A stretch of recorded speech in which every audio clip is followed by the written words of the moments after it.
Então, o que é a mente? A mente é o conjunto de informações que você acumulou até esse momento. Nessa experiência e em todas as outras. Fica gravado dentro da sua consciência e a sua mente ela é formada pelo conjunto de pensamentos e crenças. Okay? O que é um pensamento? Um pensamento é uma informação. O que é uma crença? Uma crença é um conjunto de informações ou uma informação que você acredita ser uma verdade. Então, isso aqui que está atrás de mim, nós conhecemos como um armário. Nós temos a crença de que isso aqui representa o armário. Isso aqui representa uma pessoa, isso é uma outra crença. Nós temos tanta convicção que nós não temos dúvida de que isso aqui é uma pessoa. Então essa é uma crença. A crença é aquilo que nós colocamos como uma verdade. Então a nossa mente é formada por várias crenças. Todas essas crenças e pensamentos estão criando isso que nós chamamos de realidade. Então tudo que eu penso, tudo que eu acredito, ele modifica a forma como eu percebo isso que nós chamamos de realidade. Então o pensamento e a crença, eles estão o tempo todo criando a minha percepção.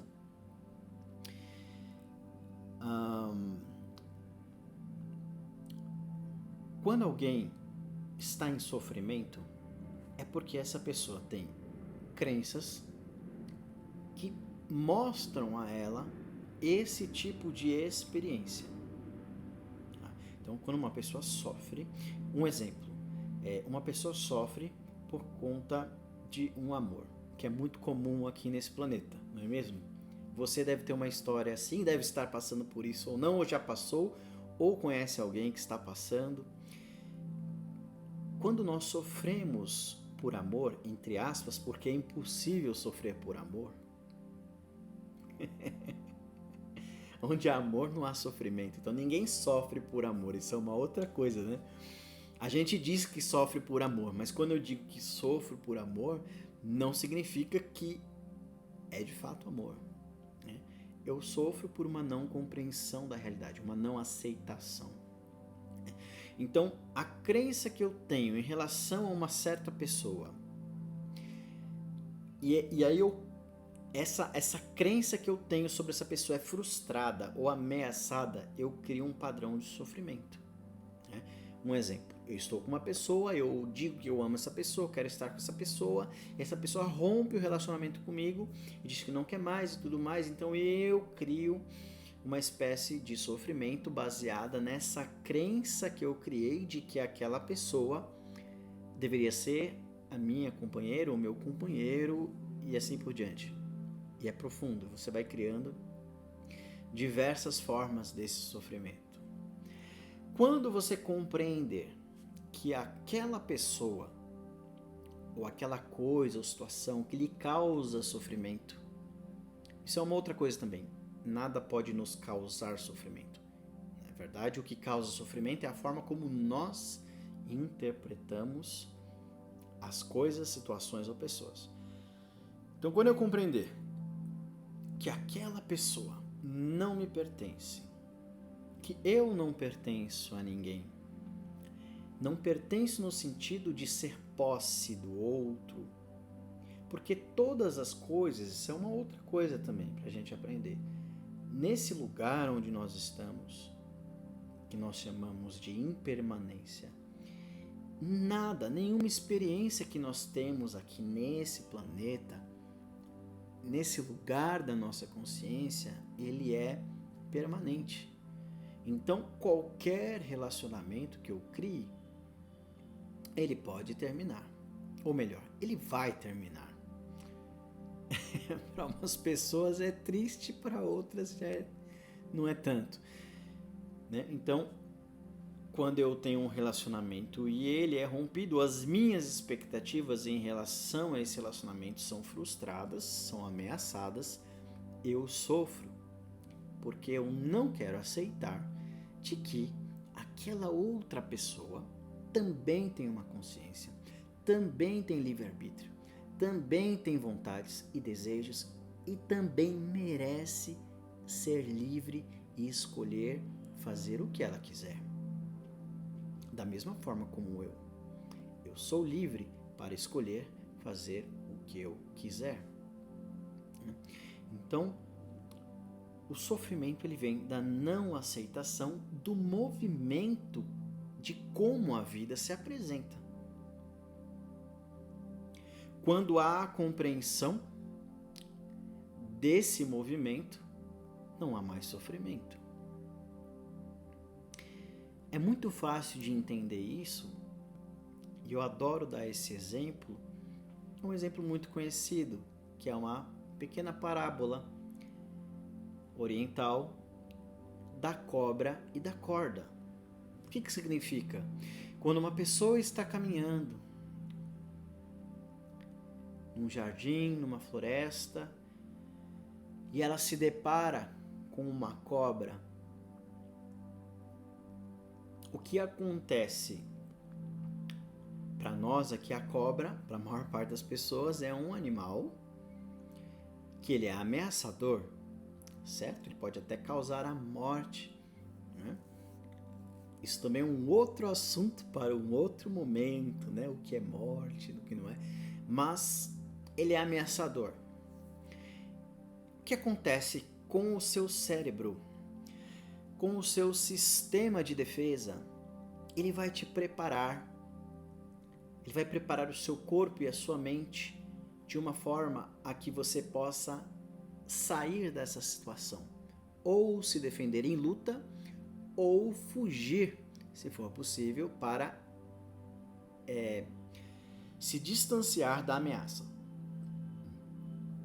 É tão forte essa sensação que ela modifica quimicamente o nosso cérebro e o nosso corpo, com uma descarga de adrenalina tão grande que a gente é capaz de criar força e movimentos de ação nunca antes experimentados, porque aquela ameaça parece ser real.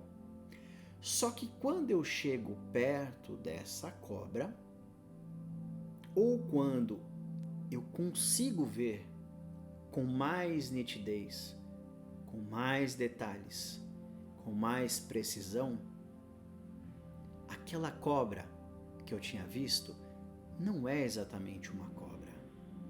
É um pedaço de corda enrolado que parecia, a uma determinada distância, ser uma cobra.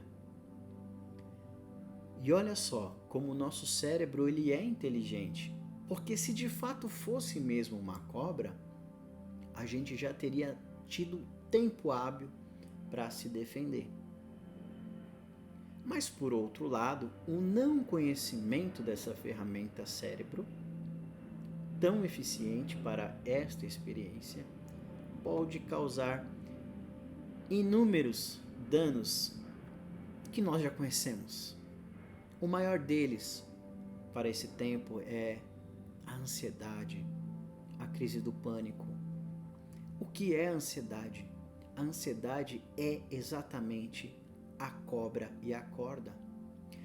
Ter crise de pânico e ansiedade é confundir a cobra com a corda o tempo inteiro. As pessoas têm crises de ansiedade, de pânico, quando na verdade não está acontecendo nada. É simplesmente uma fantasia da sua mente. As pessoas estão quase que o tempo todo vivendo em uma perspectiva ilusória da realidade, projetando coisas que não existem para o futuro e com medo de coisas que já aconteceram no passado. Elas nunca estão no presente. Se você estiver no presente, o que chamam hoje de aqui e agora, não tem como você ter qualquer tipo de crise de pânico ou de ansiedade. A menos que tenha uma cobra de fato e que não seja uma corda, ou tenha um real perigo, uma real ameaça, aí sim o teu corpo, a tua mente vai reagir dessa forma. É como se você estivesse correndo uma maratona há 2 horas, parado. Essa é a sensação. O coração acelera, formiga o corpo, parece que a respiração vai faltar. Porque você está parado e toda essa carga está sobre você.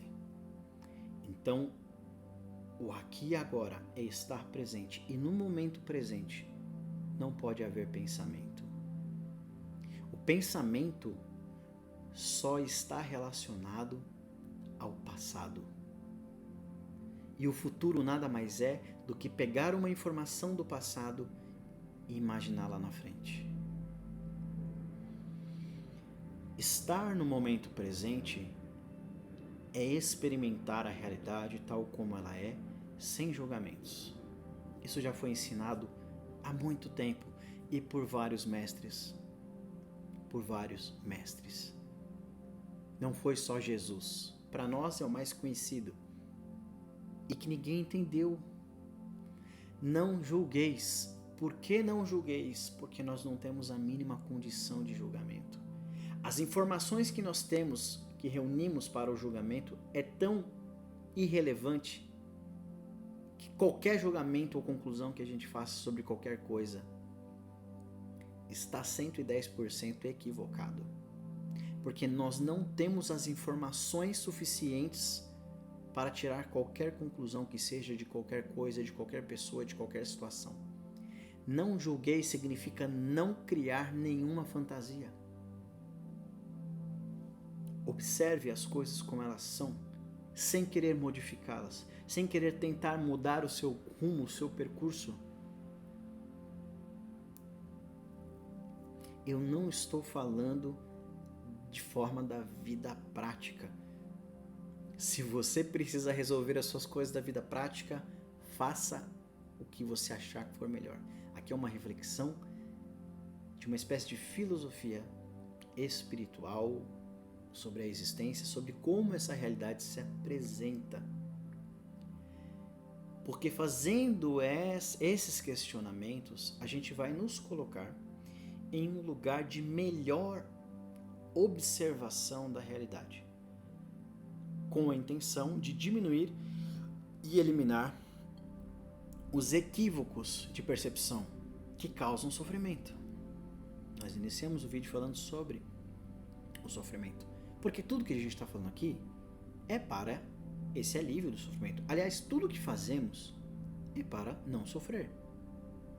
A psicologia, a ciência, elas colocam isso, e é interessante essa perspectiva. Ou nós estamos evitando o sofrimento ou buscando prazer. Inconsciente, claro que é inconsciente. Mas você está trabalhando para conquistar isso. Essa liberdade interior. Tudo que você faz é para conquistar isso. Só que você está tentando conquistar algo que já lhe pertence. Não tem como conquistar algo que você já possui. Isso já é seu, isso já faz parte de você. É uma ilusão achar que você vai conquistar isso porque não tem nada fora. Tema para outro vídeo também. O que é fora, o que é dentro, se tudo acontece dentro da sua própria consciência. Parece que está fora. Porque isso que nós chamamos fora é porque eu estou de olhos abertos, mas se eu fechar os olhos, ainda parece que é fora porque eu tenho ouvidos, porque eu tenho o sentir. Mas se eu ainda não tivesse nenhuma dessas percepções, eu ainda assim existiria. E aquilo que é fora e que é dentro, só existe dentro, não existe fora. Lembre-se, não leve nada das coisas que eu falo como uma verdade absoluta.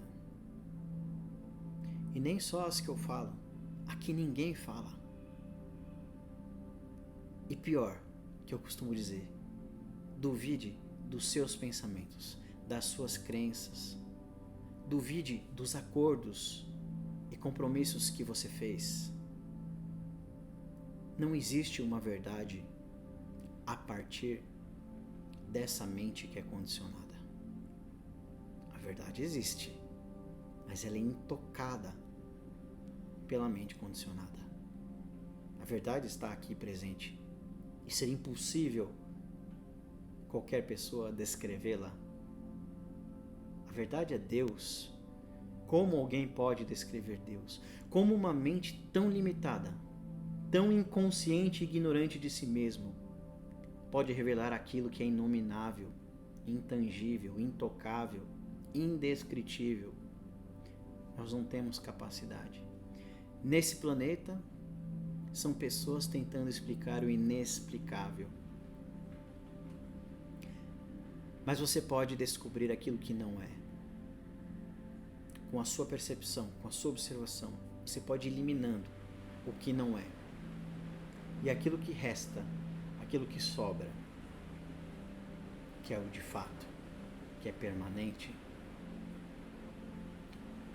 essa é a verdade. De toda a sua percepção, o que é permanente? Acabou de começar a chover. A chuva é impermanente. Daqui a pouco ela para. Ela tem um início e um fim. Assim como a maior parte de todas as coisas que estão em volta da nossa percepção. Mas tem algo além disso que é permanente, que está aqui agora e que pode ser percebido, pode ser sentido. O mais próximo que conseguimos chegar disso é o senso interior de eu estou aqui, eu existo. Mas essa existência nada tem a ver com a aparência que se apresenta. É maior, é mais profundo e não é racional.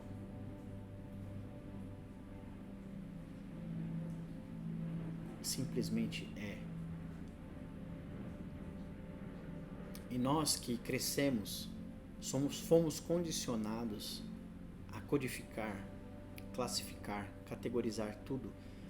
E veja, isso não é ruim, isso faz parte dessa experiência.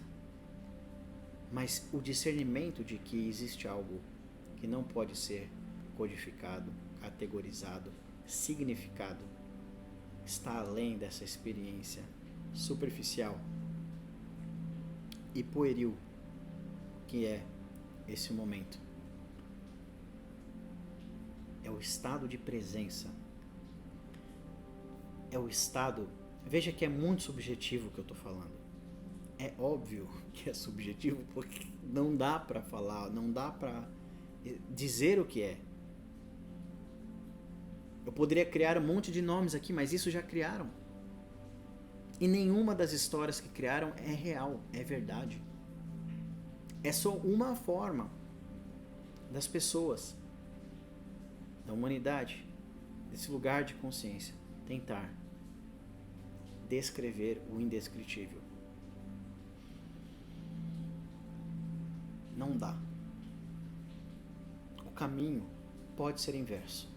Ao invés de procurar criar mais uma crença, mais um nome, mais uma forma, é tirar todas as formas, é dessignificar tudo e encontrar aquilo que resta, que sobra,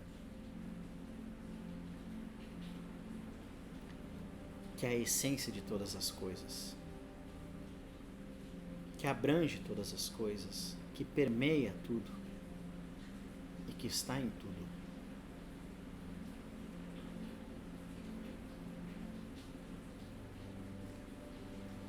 para isso, se esse caminho te interessa, é preciso desacelerar o passo. É preciso desligar os ruídos, a televisão, o rádio, o sistema de informação pelo qual você está acostumado a se informar, os livros, tudo. Tem que silenciar tudo. Somente quando você silenciar aquilo que é externo, você vai começar então a silenciar aquilo que é interno. E quando você silenciar aquilo que é interno, quando não tiver nenhum movimento dentro da própria mente, quando a realidade se apresentar e você percebê-la como ela é, a sua experiência será completamente diferente. Aquilo que é real não pode ser distorcido pela mente. Não é uma crença, é um estado de presença e consciência absoluto.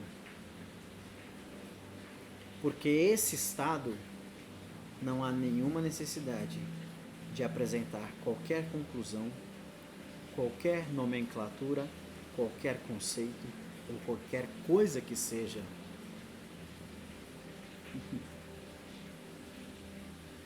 Isso não se modifica pela forma como nós a imaginamos. Aquilo que se modifica, lembra, é aquilo que é impermanente. Se o Deus que eu criei e acredito está sempre se modificando, que Deus é esse?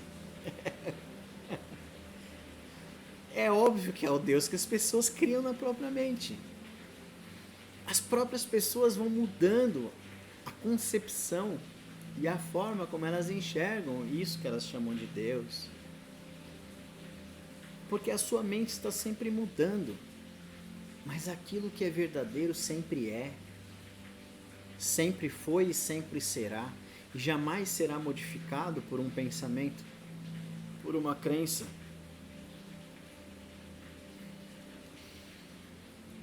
Essa descoberta, esse convite, nos ajuda a compreender essa existência, o nosso nível e grau de sofrimento, como superar isso e como aprender a ter uma vida satisfatória, em comunhão com o amor, com Deus, com a alegria, com a bem-aventurança, com o nome que você quiser dar, porque não importa o nome que se dá. Viver essa harmonia de dentro para fora. Aliás, o que é fora é só um reflexo do que está dentro. Se está tudo bagunçado aqui fora, é porque aqui dentro também está bagunçado. O caminho daqueles que querem buscar a verdade é tão óbvio quanto uma pessoa que procura os óculos por todas as partes e os óculos estão em seu rosto o tempo todo. A verdade, ela está aqui e agora. As aparências enganam. Mas não é por conta das aparências. É a relação que nós criamos com ela. Então, compreender como essa realidade se apresenta pode ser um passo para compreender essa realidade maior interior, que está além das formas. Quando eu falo de forma, é tudo aquilo que pode ser imaginado, descrito por nós. Uma forma humana, forma de um animal, a forma de um aparelho. Tudo isso são formas.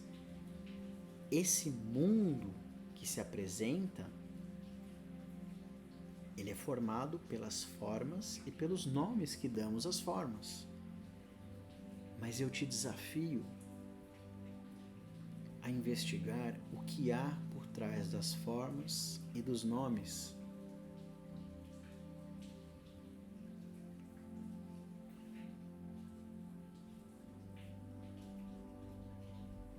O que há por trás desses conceitos que criamos. Mas o caminho é inverso. Não é estudar os conceitos, não é estudar, esse conhecimento nós já temos. É dessignificar. É perceber que o nome e as formas não são tão importantes assim. Eles têm uma certa relevância para essa experiência pontual. Mas tem algo mais importante que está além disso.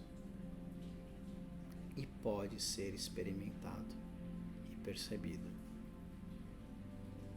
Não há um método específico, não há um caminho sequer. Cada pessoa vai naturalmente encontrar as suas formas de investigar. Se é que elas têm esse desejo, também não há nenhuma obrigação nisso.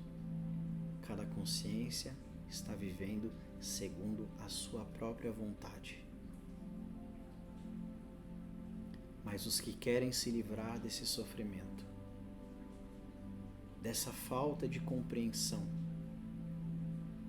devem buscar com todo o desejo da sua alma encontrar mecanismos que lhe permitirão compreender a sua existência e descobrir a sua verdadeira realidade, o seu verdadeiro ser.